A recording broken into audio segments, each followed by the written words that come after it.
Hello, guys. Welcome to our series on every in Excel. Now, in this episode, we're going to be looking at how to add sequence numbers in a data set. Without taking much of our time, let's get right into the video. Quick ways that we can add sequence number order in Excel.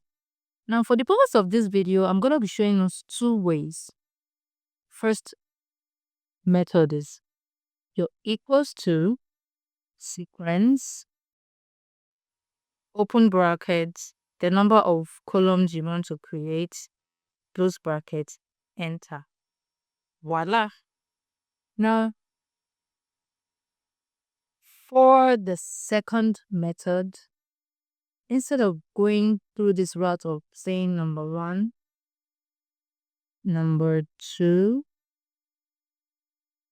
I'm going to be showing us another method that we can use, which is equals to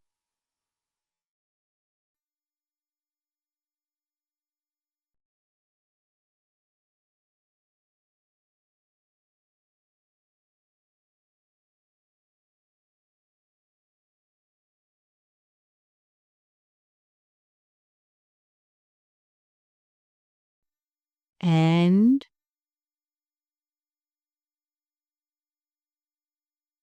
sequence,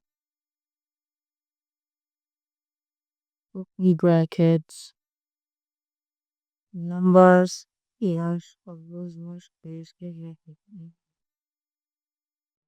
Yeah.